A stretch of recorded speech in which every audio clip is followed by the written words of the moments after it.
নমস্কার বন্ধুরা, সকলকে স্বাগত জানাই। আজকে যে বিষয়টা আমি আলোচনা করব, বিষয়টা প্রত্যেকটা যারা এলএলবি স্টুডেন্ট পড়াশোনা করছে এখনও পর্যন্ত, তাদের প্রত্যেকের একটা স্বপ্ন থাকে যে আমি পড়াশোনা কমপ্লিট করার পর কোর্টে গিয়ে একজন ক্রিমিনাল অ্যাডভোকেট হব এবং ক্রিমিনাল সাইডটাকেই প্র্যাকটিস করব। তো সেই ক্রিমিনাল সাইডটাকে প্র্যাকটিস করতে গেলে আমাদের প্রত্যেকের একটা ধারণা থাকে, যে ভয় থাকে, ধারণা যে একটা কেসের পরপর স্টেপ বাই স্টেপ কী কী হয়, যেটা আমাদেরকে শেখার জন্য একজন অ্যাডভোকেটের কাছে সবসময় থাকতে হয়, অ্যাডভোকেটের মামলাগুলোকে করতে হয়।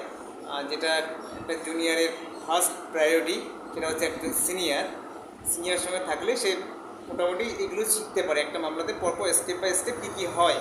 তো সেই স্টেপ বাই স্টেপ কী কী হয় সেটাই আজকে বেসিক্যালি আমি এই ভিডিওতে বলার চেষ্টা করব বা করছি। যদি ভিডিওটা ভালো লাগে তাহলে ভিডিওতে অবশ্যই একটা লাইক দেবেন এবং চ্যানেলটিকে সাবস্ক্রাইব করে আমার সঙ্গে থাকবেন।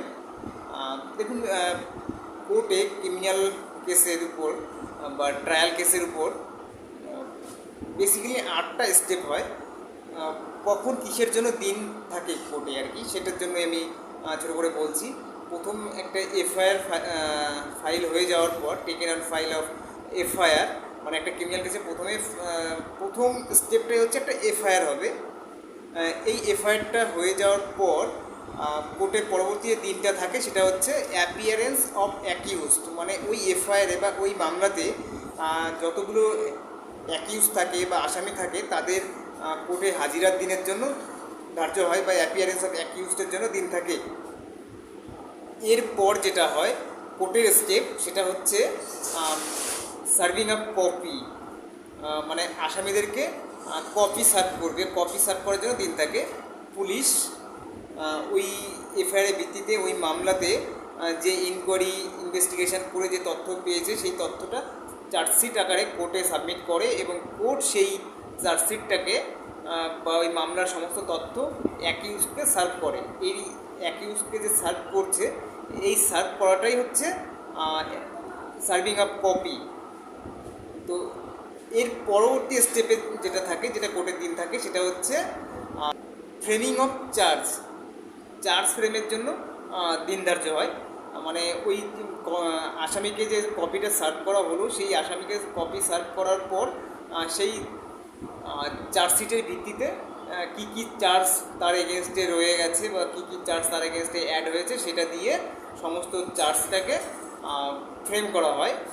দ্যাটস মিন ওই দিন আসামিকে তার ফ্রেমিং অফ চার্জের দিন তার কী কী চার্জ অ্যালিগেশন রয়েছে, তার কী অপরাধ, তার কী কী ধারার উপরে তার বিচার হবে, সেইগুলোকে শোনানো হয়। That's mean the framing of charge. এরপর শুরু হয় হচ্ছে এর পরবর্তী স্টেপ। এই চার্জটা হয়ে যাওয়ার পরে যে স্টেপটা হয় সেটা হচ্ছে এক্সামিনেশন অফ PW1 টু আইও, মানে আইও হচ্ছে মামলাতে সমস্ত প্রসিডিওরটা ইনকোয়ারি ইনভেস্টিগেশন করে। তো সেই জন্য আয়োকে এই মামলাতে এক্সামিনেশন করা হয়। PW1 থেকে আইও পর্যন্ত এক্সামিনেশনটা করা হয়। এরপর যেটা থাকে সেটা হচ্ছে questioning. That mean 313 of CRPC। 313টাতে আসামিদেরকে কোশ্চেনিং যে ব্যাপারটা থাকে, তাদেরকে কোশ্চেনটা করে কোর্ট। এর পরবর্তী স্টেপ হচ্ছে আর্গুমেন্ট। বোথ পার্টি অ্যাডভোকেট, পিপি এবং ডিফেন্স লয়ার যিনি থাকছেন, দুজনের মধ্যে আর্গুমেন্ট হবে। এই আর্গুমেন্টের পরবর্তী স্টেপ হচ্ছে জাজমেন্টের দিন হয়। এটাই হচ্ছে বেসিক্যালি একটা ক্রিমিনাল কেসে বা ট্রায়াল কেসে পরপর স্টেপ। এই স্টেপগুলোতেই একটা মামলার কমপ্লিট করা হয় এবং এটাই একটা ট্রায়াল কেস বা ক্রিমিনাল কেসের পরপর স্টেপ। তো আশা করছি সকলকে বোঝাতে পেরেছি। যদি ভিডিওটা ভালো লাগে তাহলে ভিডিওতে একটা লাইক দেবেন এবং চ্যানেলটিকে সাবস্ক্রাইব করে আমার সঙ্গে থাকবেন।